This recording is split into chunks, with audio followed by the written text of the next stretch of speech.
All right, class. First off, as always, good day. I'm glad you're here. So, today's lesson is again, we're talking about the aftermaths of Pearl Harbor. We're going to be focusing primarily on the Pacific, what happened in the Pacific, because that's where we went first. Now, at the end, we're actually going to be talking about Africa, because the thing is, a lot of people who claim they know so much about World War II, who think they know so much because they play Call of Duty, um, they don't realize that when the U.S. joined in, the first time of fighting wasn't on D-Day. It was actually in Africa, you know. So there's that. Also, during this recording, you might hear some noises going on because it's raining. There's thunder and stuff like that. So if you hear a little loud bang and stuff like that, or noises in the background, it's because it's raining. Pretty hard right now. So just there's that. So here's your warm-up picture. Like I promised, I'll be putting Dr. Seuss propaganda pictures throughout World War II.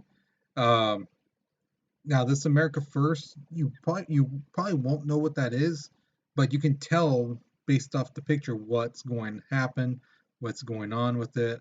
Um, but I'll tell you what it is in a second. Okay. So there's a warm up. What do you think is happening? Three things that you see. Okay.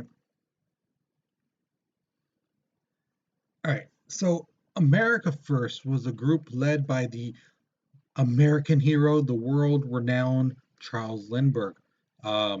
Lindbergh was, if you don't know, was a man who flew across the Atlantic and nonstop, and he was the first person to do that. So he was like world famous back in the 20s. His kid was even kidnapped, and it became known as a crime of the century, and stuff like that.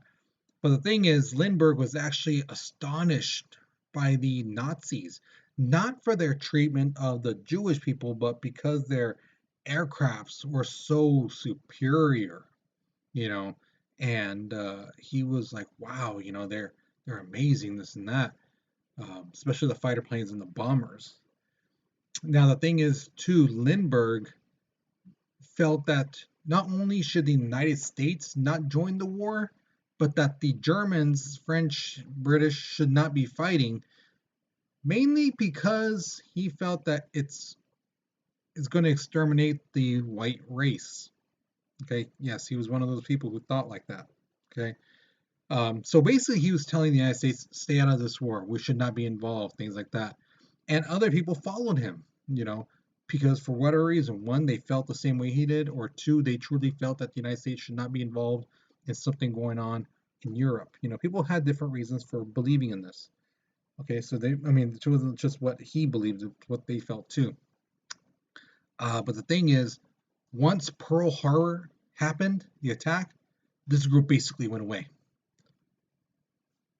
From what I have found out, it's one of two reasons. One, those people who actually were in that group were now upset that Japan attacked us. And so now they're like, you know what? They brought it to us. They brought it to our front door. They invited us to the party. We're going to show them, you know. And then some people turned their views because the number of people who were in America First dwindled down to the point where it's like, why even be in this group anymore? When they've lost so many people because their views have changed because of the Pearl Harbor attack. So it's December 8th, we declared war on Japan. Um, December 11th, that's same year, 1941, Germany and Italy declared war on us. Now, in January 13th and 14th, we actually still had some planes, but we need a plan. And what's his? Oh, I'm sorry, my bad. I got that wrong. January 13th and 14th, in New York, Manhattan specifically, there were 8 ships that were blown up by German U-boats. Now, this is something a lot of people forget because they're like, oh, we're safe in the Atlantic because there's the Atlantic and the Pacific. Nothing can really get to us. No, no, we've actually been attacked twice, here in our home, in our area. But a lot of people tend to forget this. And within 2 weeks, another 25 ships were destroyed on the East Coast, and they were sunk again by German U-boats. Uh, at this time, the Lend-Lease program was already done, where the United States is sending food, machinery, parts, um, things like that to Britain because they desperately need it. By June, just 6 months of the year, 230 ships are destroyed, and that's the equivalent of 5 million tons of, like I said, food, machinery, parts, weapons, basically sunk in the Atlantic. All right. Um, Now, thing is, January 20th, Hitler declares basically his final solution. He unravels it. A lot of people who've read his book, they know what the final solution is. But a lot of people who haven't, they now know what it means, and that's the extermination of European Jews. Um, I believe at that time there was about 10 to 13 million, somewhere around there in Europe. By the end, about 6 million were going to be killed when the war ends. In February, this this man named Philip Johnson, he basically suggests to the Marine Corps that they recruit Navajo Indians to be their code talkers, you know, um, and that way they deliver messages from the on the field, so the enemy can't really hear what they're saying. Um, the thing is, some people think, "Oh, this is a brand new thought." It's not. No, it's actually done in World War One, but those guys were limited. They really want to use the code talkers throughout the Pacific. You know, they feel that this code is imperative and it's important. And who better than the Navajo, Indians? Now, I forgot to mention the last part. The We're going to follow the story of the Navajo Indians, and then next week we're going to be following the story of as well as the Tuskegee Airmen and people like that, because I believe it's important. You guys should know about these people. Okay, so February 19th, 1942, President Roosevelt signs the Executive Order 9066. Now, what that order says, it's basically to detain people who were seen as a national risk. Right? Some people who might be conspiring with the enemies here in our country, you know, excuse me, um, telling, secretly messaging the enemy, telling them, oh, they're building a new ship. Oh, they're doing this. Oh, they have this type of military institutions and forts all around here and this and that. Predominantly, it was aimed towards Japanese Americans. Now, here's the thing. Japan attacked the United States. Germany and Italy declare war on the United States, too. The question is, why weren't a lot of German or Italian citizens arrested? Why weren't they detained? They weren't. A lot of them weren't. I think I can't. Yeah, honestly, all my readings and researches of this, I haven't found even one um, person, Italian or German, who was obtained. You know, but in total, 110,000 Japanese Americans, predominantly in the West Coast, were taken. They were forced to basically leave their homes. They were forced to quit their jobs, and on top of that, they were told you can't take much, like a suitcase, maybe two. That's it. So a lot of times, a lot of people had to either leave their stuff behind or they sold it. You know, um, this is one of the great tragedies in our country where people's rights were taken away out of fear. You know, yes, granted, it may have been national security, but still, what drove that was fear. And if it wasn't too, why didn't they take the Germans or Italians? If it was really truly a national security, and you have, again, by this time, um, German U-boats sinking ships all along the East Coast. Wouldn't that suggest too that maybe there was German spies there telling them where the ships are, things like that? You know, so there's that. March 11th, General Douglas MacArthur. He's stationed in the Philippines, and the Japanese are again attacking different places around. And the president gives the order to MacArthur, telling him, "Leave, leave the Philippines, leave your men behind. You come home." MacArthur famously says to his men, "I shall return." Okay, and that's MacArthur right there smoking the corn cob pipe. Um, 6 days later, he's basically named the supreme commander of the Allied forces in the Pacific. Okay, he's the top guy when it comes to the Navy. Now, April 9th, sad to say, the U.S. troops and the Filipino troops are captured by the Japanese. 78,000 soldiers in total. This is the largest group that's been captured of American soldiers ever, still to this day. You know, there's been times where 5,000 soldiers, 10,000 soldiers were captured, but never 70, some thousand, 78,000. That's a massive group. Okay. Now they were basically forced, they were tied up, hands bound, things like that, and they were forced to go from one part of the Philippines to another, and that became known as the Bataan Death March because people were not fed, they weren't given water, they were beaten, some were just straight killed, things like that. Some people try to um, uprise, kind of fight back, be killed right there and then, and possibly anybody else stepping up or it looks like they're going to step up, killed. You know, um, so yeah, that's why it's been called the Death March.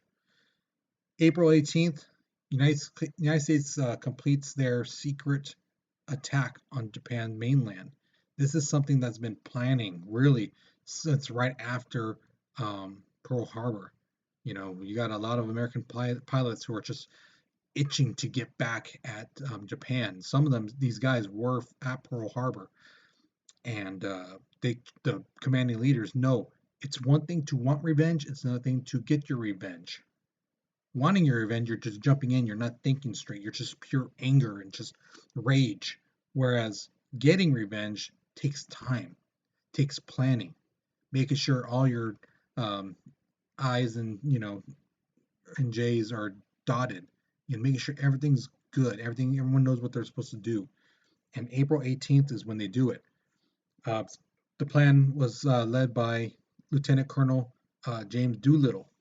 Basically, they were to take 16 B-25 bombers, move out there, and drop bombs in specific places in Japan: Tokyo, Kobe, Yokohama, and Nagoya.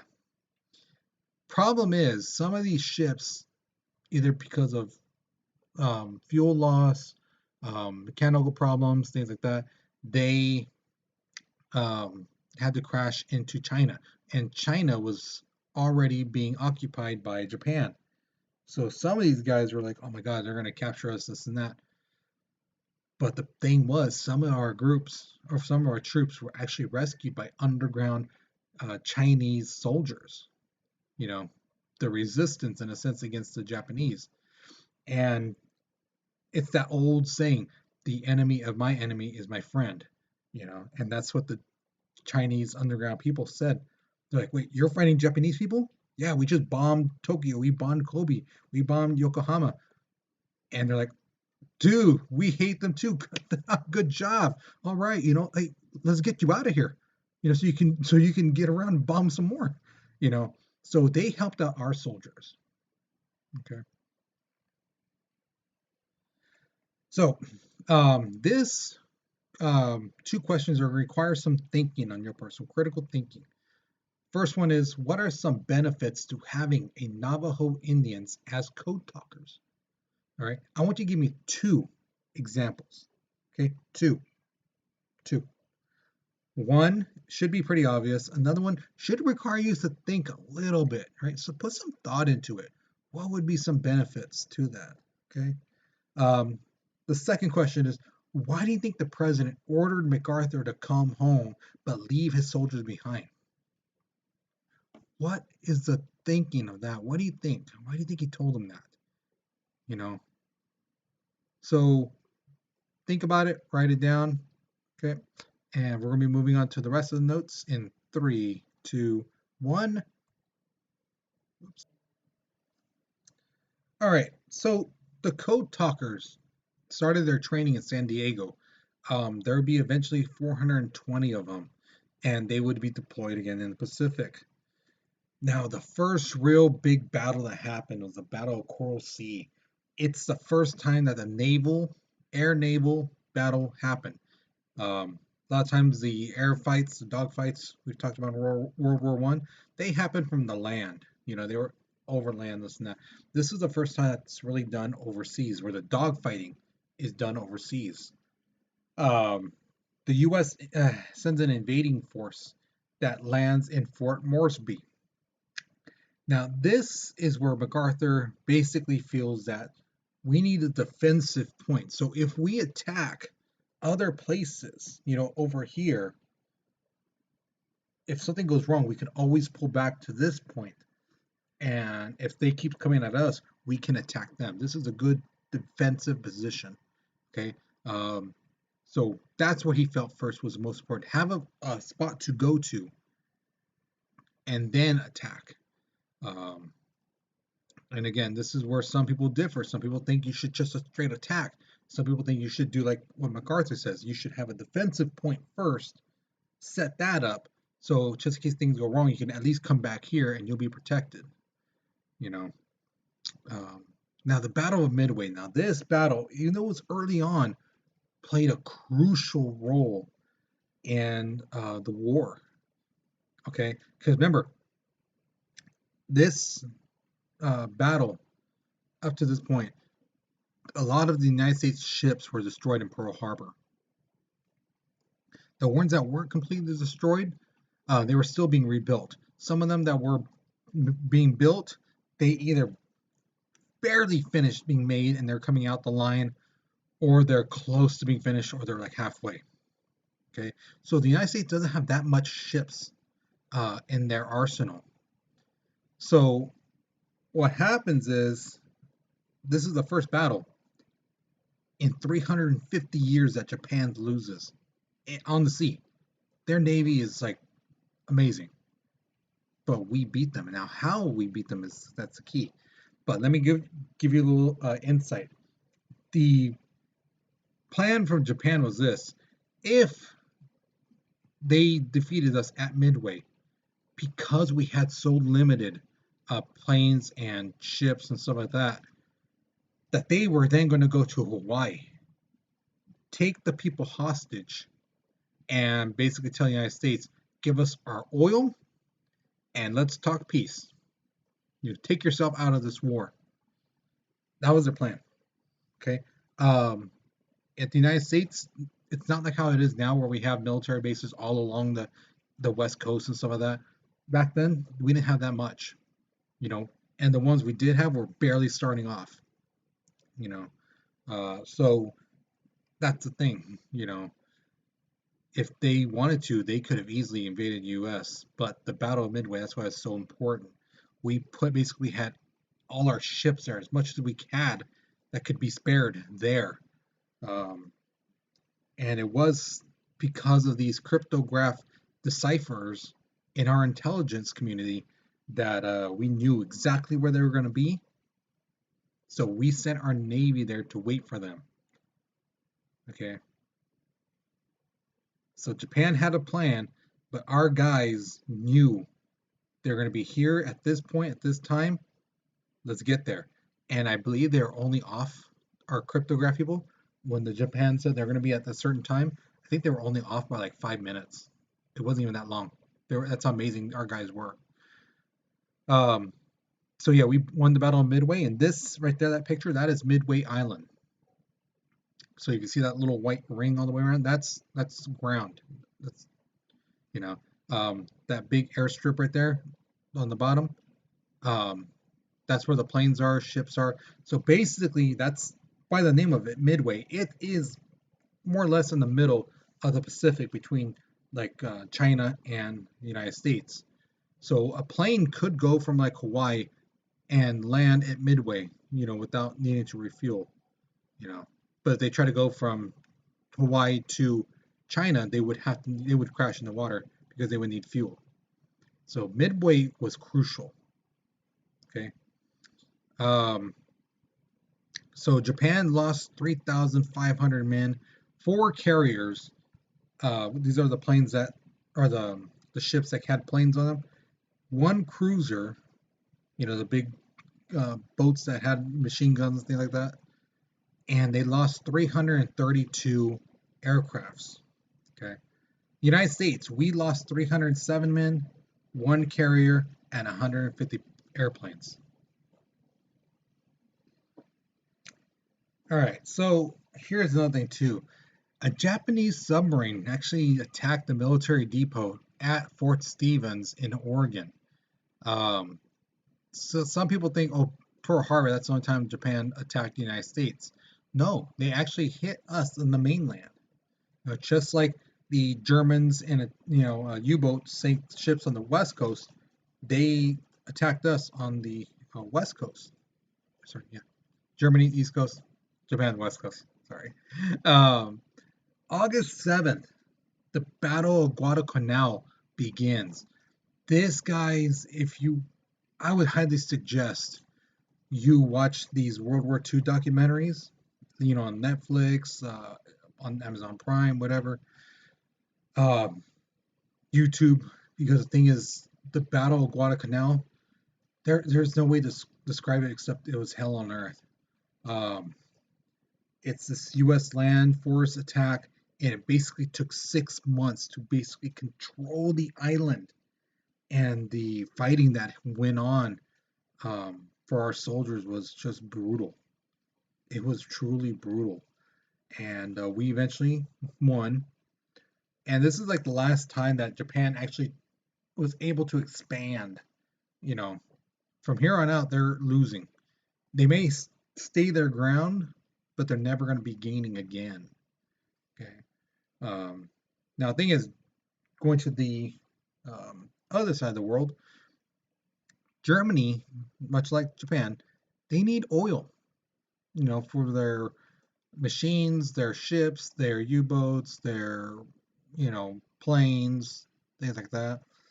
And they decide, instead of going through, you know, Czechoslovakia, Romania, and all these other countries, we'll just go down to Africa and hit the Middle East that way, and we can get the oil and stuff like that. What happens is when they land in North Africa, the British are already there, and they're trying to fight them off, keep them from entering the um, Middle East.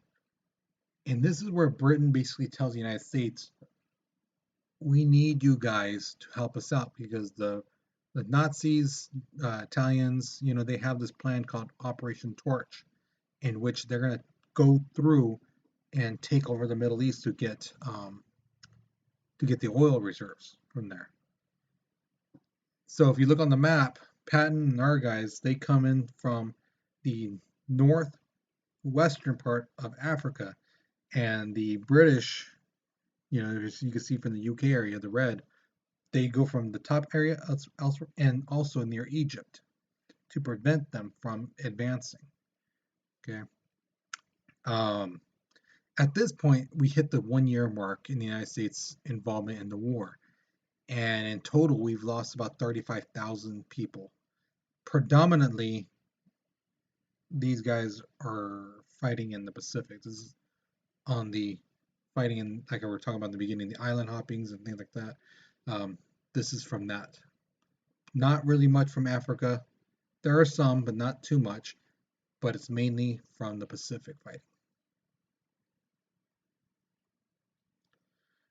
So here's my question to you. Do you think Japan would have invaded the US mainland if we had lost the Battle of Midway? Again, they even after Battle of Midway, they still attacked, Fort Stevens and Oregon. Do you think that they would have sent an invasion? Let's say if the hostage situation thing in Hawaii didn't go as planned, do you think they would invade it? What do you think? You know, tell me what you think. What would happen more or less? Okay. So that's the end of this lesson. Hopefully you learned something new. Um, Now, for next week, we're going to be talking about different things such as the Tuskegee Airmen. We're going to be talking about the fighting in the Pacific as well as Africa and in Italy. Okay, and then after that, we'll be doing the D-Day the following week. Okay, so hopefully you guys learned something new. Hopefully you enjoyed it. Again, guys, I strongly recommend if you're really interested in this stuff, watch some documentaries on World War II. They're fascinating. It's like puts things into perspective, especially when you hear it from the actual soldiers, you know, and they tell their stories and stuff like that. It's phenomenal, guys. You should really watch them, listen to these guys. Um, so okay. Uh, Again, hopefully you guys are doing well. Take care of yourselves and your families. Okay, and I'll see you guys later.